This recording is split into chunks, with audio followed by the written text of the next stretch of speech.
Hello, friends. Welcome back to another episode on the art of equity, a one stop solution to all your queries related to financial markets.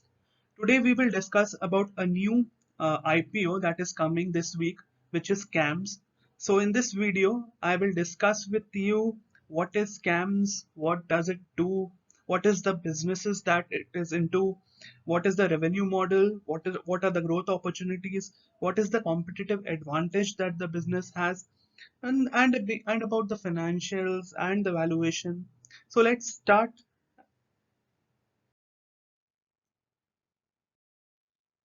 So friends, let us see what is CAMS. CAMS is the largest RTA of mutual funds. RTA stands for Registrar and Transfer Agent. So you will be thinking, what is RTA? RTA are institutions that register and maintain detailed record of the transactions of investors for the convenience of mutual funds. Investor transactions like buying, exchanges, processing of mails, related information, changes in personal data, etc., occur very frequently and have to be recorded. RTAs have skilled expertise for maintenance of such data on a professional basis, thereby contributing to saving costs and time involved in keeping detailed, accurate information. CAM services four of the largest mutual funds in the country as well as nine of the 15 largest mutual funds. On an average, client relationship is 19 years, which is very huge because mutual funds, whenever they onboard these registrar and transfer agents, they stick very to a very long time unless there is some problem. So client relationship is for a very long tenure. It has the right technology and it has the infrastructure is very technologically oriented, and it has a pan India presence of 271 service centers all across India. It has marquee shareholders including Warburg Pincus, which is part of the promoter group, and others like HDFC Bank, NSE. So a marquee institutional shareholding pattern can be seen in CAMS. It has a very experienced management team with average work ex of 27 years. So friends, let us see what are the business verticals CAMS is into. Firstly, the mutual fund services business. So in this business, CAMS does everything from A to Z. That is from transaction origination, record keeping, investor queries handling, re- uh, doing their KYC. Apart from that, they keep a record of all the corporate action processes like dividend, bonus issues, etc., rights issues, etc. All these things are looked into by CAMS, and they also look after the regulatory aspects like compliances of mutual funds, risk management, etc. Of and they basically help in mutual funds concentrating on their core asset management activities, and all the regulatory compliances, etc., are outsourced to CAMS. Secondly, electronic payment and collection services. So CAMS manages the end-to-end automated clearing house transaction and electronic clearance services, and services like clients which are in the mutual fund industry or the insurance industry or NBFCs. So CAMS has a plethora of services in its domain. Thirdly, in the insurance services business, just as you can have your shares on a demat form, CAMS helps in storage of insurance policies in a dematerialized form, basically e-insurance.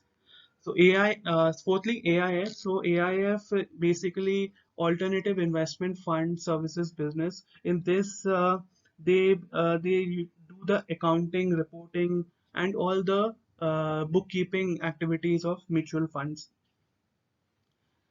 Fifthly, the banking and the non-banking financial services. It is helps in basically loan application processing and loan disbursement for banks. So CAMS takes a fee from banks and provides services to the bank, and the bank recovers obviously the fee from the customer. So they are closing this app division from December 2020, in what I have read from the RHP. So in the KYC registration, KYC basically stands for Know Your Customer. So on behalf of mutual funds, CAMS does this service. Lastly, the software solutions. So software solutions is basically CAMS provide all the necessary softwares to mutual funds, insurance companies, etc., so that they can comply with the rules and regulations of SEBI and all the fund management regulations that they have to follow. Now, let us look at the competitive advantages or moats of CAMS. So, high entry barriers. So, it is not easy for anyone to set up this business, as one has to develop the technologic platform, etc., which will require the acceptance of mutual funds. So, no one would want to change something that isn't broke. So customers are very sticky in this business, and mutual funds, as we had seen, average client relationship is more than 19 years. So customers are very sticky in this business, and that is a kind of moat that or competitive advantage that CAMS enjoys. Secondly, the high tech intensity. So there is a continuous upgradation of software and risk management systems and processes and compliances that has to be uh, done on a daily basis, and it requires a lot of technological intervention, and CAMS is able to do that, which is not easy for anyone to come and replicate in this environment. They have the right management, their experience, and they have the confidence of mutual funds because they have been using these services for the last many years. So no one would like to change their uh, RTA unless something goes wrong terribly. So they have a requirement of intensive branch network. In this business, branch network is also important, as uh, as it provides the network that is needed to perform their business in a timely and efficient manner. So in India, if we see, mutual fund penetration is very low compared to the developed and even developing nations. So if we see the mutual fund industry, it has grown over the years. In the last 7 years, it has grown at a rate of 18% per annum CAGR. This is a very high growth industry, as the penetration is very low, and CRISIL has estimated that in the next five years also the growth would stand at 17-18% kind of. And if we look at the growth of assets under management of CAMS, so this is dependent on the growth of the mutual fund industry. As we saw that mutual funds have grown at 18%, CAMS has also grown at 17-18% kind of growth in the last 5 years. And it is also projected to grow at 15% CAGR for the next 4-5 years. So why this is important is because CAMS generates revenues uh, on a fixed percentage of AUM, and this has a bearing on the growth potential of CAMS. So we will look at the revenue model in further slides. So if you see the revenue model of CAMS, it is basically dependent on the percentage as a percentage of assets under management. So equity funds have the highest fee uh, based on the assets under management, and liquid funds, etc., have the lowest fees for CAMS on a AUM basis. Now as we can see, CAMS is the market leader with 70% market share in the RTA industry. So normally what happens is that the market leader in any industry, they gain a lot in terms of profitability because they have the right pricing power, and they can uh, perform better than their competitors. Now let us look at the comparison between CAMS and Carvey. It is CAMS is much better in terms of financial parameters, whether it is revenue growth, whether it is PAT margin. So if you see the revenue growth, it is it is 12.8% CAGR for CAMS, and it is only 9.1% for Carvey. If we see the PAT margin is 24% almost for CAMS. It is 1% for Carvey. EBITDA margins is also high.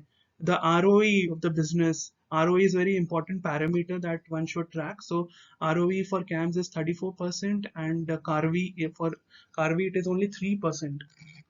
So in terms of monthly average mutual fund AUM, or in the CAGR in terms of monthly AUM, etc., all these parameters, if you see, CAMS has outperformed Carvey by a wide margin. Now let us look at the financials of the business. Revenues have performed quite well over the years for CAMS. In from 2018, the revenue was 641 crore. It went to 694 crores in 2019, but 2020 wasn't great year, obviously because the mutual fund industry didn't perform as well due to market crashes in March 2020, and obviously the revenue of CAMS is a function of how the mutual fund industry performs. So in from that aspect, revenue was muted for 2020, but gradually over the years, if we see the mutual funds gaining traction, and the penetration improving in mutual funds, the AUMs means be assets under management of mutual funds will grow, and obviously that would be a catalyst for the revenue growth of CAMS also. If we look at the PAT margin is very strong, and the PAT growth is quite decent for CAMS over the years. It enjoys a high ROE, as we discussed. ROE is an important function because it says how much can the company how much is the company profitable, and what kind of returns that equity shareholders have been getting over a period of time. So it has been consistent in the range of 30-32%. So that is very good. Dividend payout has been very strong because it is a cash flow generating business. The growth is around 15-20%, but the return on equity is more than 30%. So that generates a lot of cash flows in the business. And the dividend payout, if we see, is 66%, 84%, 34%. So mostly they have been giving dividends more than 65% of their profits. So that is quite a good parameter. Now let us look at the shareholding pattern. Great Terrain is the promoter of the business, and the shareholding of the Great Britain is in that the primary shareholder is Warburg Pincus. So this is the shareholding pattern of Great Terrain, and Warburg Pincus holds a majority of shares in Great Terrain. And secondly, we have NSE, which holds 37%, and HDFC Group, which holds more than 12-13%.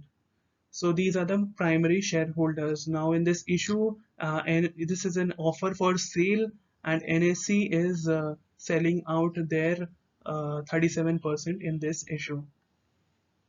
So there is a list. There are marquee shareholders in this business, and that speaks about volumes about the business model of the company. Now let us look at the IPO details. So this, as I said, this is a offer for sale. Offer for sale basically means when the existing shareholder is selling and there is no fresh issue of shares. Fresh issue by means additional equity shares are being issued, where the where new investors pay money and the company gets fresh capital. Here the company won't be getting any fresh capital. Only only one of the shareholders, NSE, would be getting around 2,200 crores. So the issue size is 2240 to 2242 crore, and 18 crore 1.8 crore shares are being issued in the price band of 1229 to 1230. So this would result in a post issue market cap of around 6,000 crores. The issue opens on 21st of September and it closes on 23rd of September. Now let us look at the valuation comparison with other platform businesses. So CAMS is also basically a platform player because it provides the platform where mutual funds can subscribe to their services and investors can come in, and CAMS would do all the tech stuff related to onboarding, keeping records, etc. So this is basically, you can compare it with other peers like CDSL, IEX, or BSE. So mostly the valuation is reasonable compared to what other players are trading at. So it's in the range of 35 times. So I wouldn't say that the valuation is very expensive, but it is not very cheap also. Hope this video has been useful and informative to you. Please do like and subscribe to our channel so that you don't miss out on future videos. Also, feel free to put your comments or queries in the comment section below and I will get back to them. Also, if you feel that this video would be useful to your friends and family, please do share with them. Thanks a lot for watching this video and wish you well for your investment journey.